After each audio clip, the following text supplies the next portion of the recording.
Bonjour et bienvenue sur ma chaîne Ma Vie de Cadet. Aujourd'hui, j'ai décidé de vous parler du Sony ZV-1.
Le compact ZV-1 reprend les grandes lignes de la gamme et les principales caractéristiques du RX107.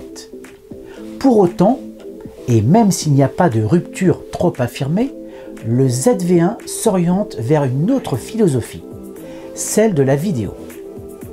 Sony a l'ambition de séduire les aficionados de la discipline, y compris les vlogueurs et les youtubeurs. Pour développer son Sony ZV-1, Sony a apporté plusieurs modifications au RX107. Orienté vidéo, le nouveau compact perd le viseur mais gagne une griffe porte-accessoire. La prise de son passe par un micro intégré de meilleure qualité, avec une bonnette incluse, et un raccourci dédié au déclenchement de la vidéo est notamment présent. Enfin, la stabilisation numérique devrait être plus efficace, tout comme l'autofocus. Alors, plusieurs points ergonomiques évoluent par rapport au RX107, mais les grandes lignes restent les mêmes. La connectique et les boutons arrière autour de la roue crantée ne bougent pas. Le déclencheur conserve lui aussi sa position, tout comme la commande de mise sous tension. Le viseur électronique disparaît au profit d'une prise porte-accessoire. Le flash rétractable d'appoint est remplacé par le nouveau micro. La bague de l'objectif est simplement retirée. Le petit bouton de déclenchement d'enregistrement vidéo passe sur le dessus de l'appareil et prend de l'envergure.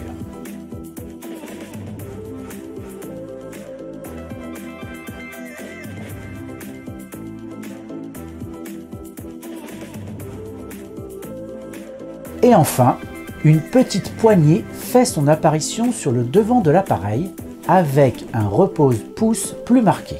La petite poignée m'a vraiment séduit, que ce soit en mode photo ou en vidéo. C'est surtout en mode selfie qu'elle sait se rendre indispensable, surtout comparé au RX100 et à sa paroi lisse.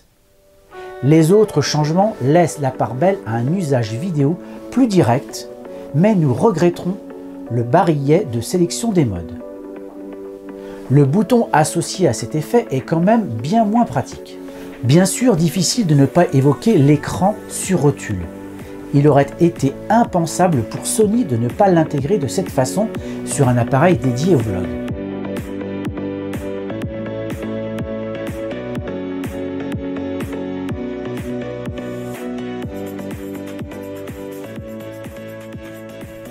Problème, le tactile est toujours très limité, notamment dans les menus. Menus qui manquent d'ailleurs toujours de convivialité. Annoncé comme un appareil pour utilisateurs non experts, ce n'est pas forcément réussi de ce côté-là.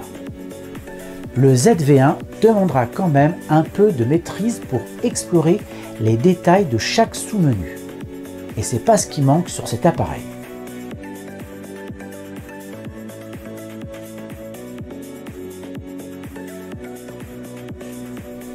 Autre point de regret, certains boutons ne sont pas assez marqués et rendent un usage à l'aveugle plus difficile. Le déclencheur et sa position mi-course pour l'autofocus sont perceptibles. Cela ne change malheureusement pas beaucoup du RX107. Enfin, la construction est similaire à celle de son aîné, de bonne facture. Je n'ai pas noté de problème particulier. Le design ne fait pas d'excès et reste dans une certaine sobriété noire. Autant dire les choses clairement, le ZV-1 est lent à démarrer, beaucoup trop lent. Sans que l'on arrive à expliquer pourquoi, l'appareil semble aussi se réveiller tantôt très lentement, tantôt un peu plus rapidement. La vitesse de l'autofocus en basse lumière n'est pas exceptionnelle sans forcément être mauvaise, alors que la mise au point de jour est exemplaire.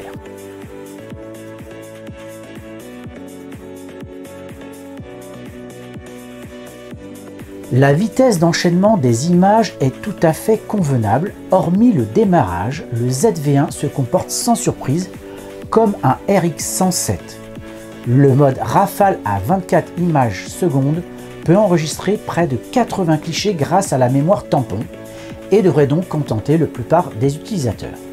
Alors ceux qui suivent l'actualité photo de Sony le savent, le constructeur fait partie des références sur la gestion de l'autofocus,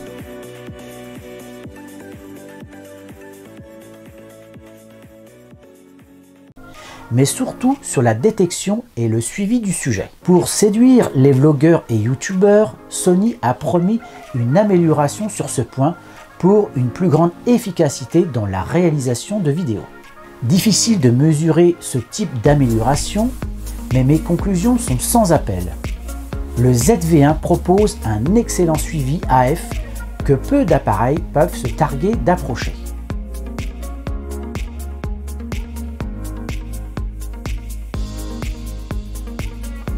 À l'image de ce qu'on peut voir dans des vidéos de test ou de tuto.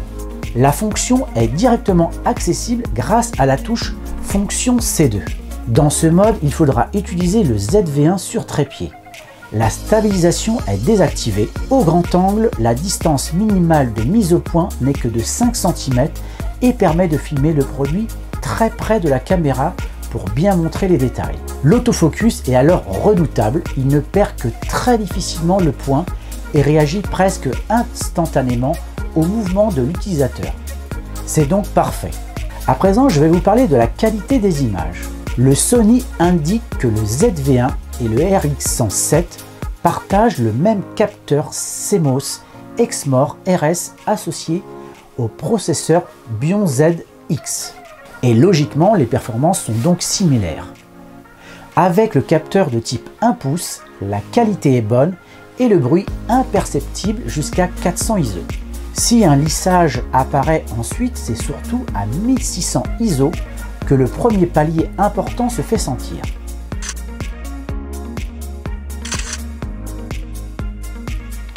Il sera possible de pousser jusqu'à 3200 ISO sans problème en contrepartie d'une perte dans les détails. Il vaut mieux éviter les valeurs supérieures et particulièrement la toute dernière avec laquelle les dérives colorimétriques peuvent apparaître.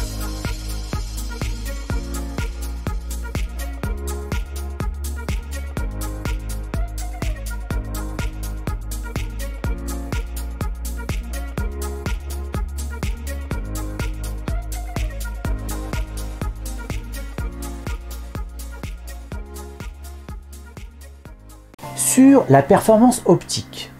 Au grand angle, l'optique se comporte très bien dès la pleine ouverture et progresse notablement en fermant le diaphragme pour atteindre sa meilleure qualité à f4. Au-delà, la netteté diminue mais reste convenable jusqu'à f8. En revanche, il faut éviter le f11 à cause de la diffraction très présente. Il est plus facile de générer du flou d'arrière-plan, du bokeh, avec un grand capteur et une grande ouverture de l'optique. Avec son capteur de 1 pouce, considéré comme un grand format chez les compacts, et une ouverture maximale à f1.8, au grand angle, le ZV-1 génère assez facilement du bokeh. Pour faciliter les choses, Sony a eu l'idée d'introduire une petite fonction automatique activable via un raccourci placé au-dessus de l'appareil, et c'est très pratique. Appelée floutage arrière-plan, elle permet d'ouvrir complètement le diaphragme ou de le fermer d'un simple appui. C'est plutôt pratique pour le néophyte ou dans certains cas spécifiques lorsque le vidéaste souhaite montrer ou masquer son environnement. Toutefois, il faudra prendre garde aux conséquences de la fermeture du diaphragme. Comme évoqué précédemment, le diaphragme fermé à f11 délivre la moins bonne qualité d'image et la réduction de lumière peut faire apparaître un bruit disgracieux. A noter qu'en vidéo, la transition entre ces deux positions du diaphragme, bien que rapide, est visible. Alors maintenant, je vais vous parler de la vidéo. Ici, on prend le RX107 et on recommence. En effet, la qualité d'image en 4K UHD 30 images par seconde à 100 mégabits seconde est encore une fois très bonne et saura donner satisfaction au plus grand nombre. On peut regretter l'absence d'un mode 4K UHD à 60 images par seconde. Si le vidéaste souhaite réaliser des effets de ralenti à une captation à plus grande vitesse, il devra se tourner vers la définition inférieure, c'est-à-dire FHD. Le nombre d'options est assez important, mais le ZV-1 peut tout à fait être utilisé avec les réglages par défaut. Certains préfèrent peut-être des transitions plus douces de l'autofocus, mais c'est une affaire de goût et d'usage. Dans la plupart des cas, le bouton FN sera un raccourci presque indispensable pour accéder aux principales fonctions. Ceci étant également valable en photo. Alors oui, la stabilisation s'améliore. Je ne vais pas revenir sur l'autofocus exemplaire, déjà évoqué plus haut, mais sur la stabilisation numérique qui mérite que l'on s'y attarde un peu.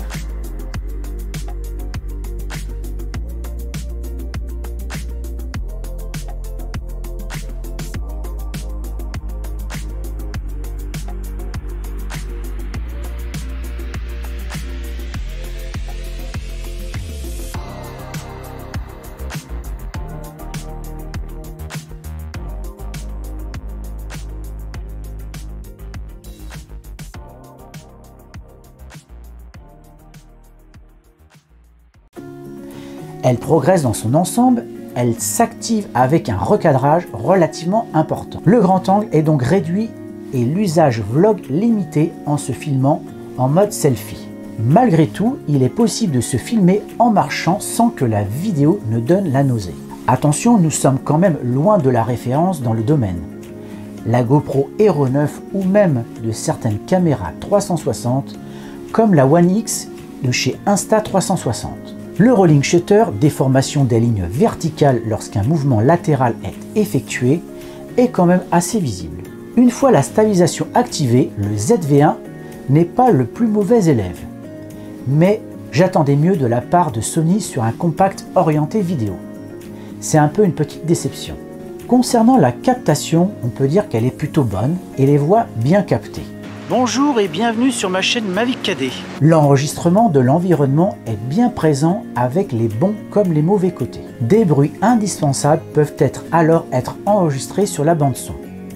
Il est heureusement facile de modifier le niveau d'enregistrement audio. Plutôt sensible au vent, le microphone intégré peut être équipé d'une bonnette incluse qui donne un look ravageur au ZV-1, ou au moins qui ne laisse pas indifférent. Rien que pour cela, elle mérite d'être utilisée. Sinon, une option de réduction du bruit du vent est aussi présente. Relativement efficace, elle ne s'obtient pas sans perte de qualité. Malheureusement, Sony n'a pas intégré une prise casque au ZV-1, ce qui est vraiment regrettable pour ce type d'appareil. Le compact orienté vidéo Sony ZV-1 est une réussite. Ce qui ne m'étonne pas vraiment puisqu'il est dérivé de l'excellent RX107. La fonction de live streaming est arrivée via une mise à jour récente, mais malheureusement, j'ai pas encore eu l'occasion de le tester. Pour le reste, la qualité photo et vidéo est très bonne et les fonctions avancées sont nombreuses.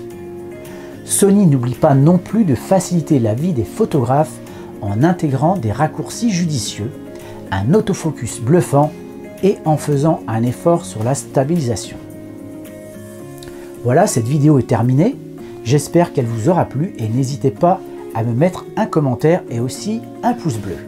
Allez, à très bientôt.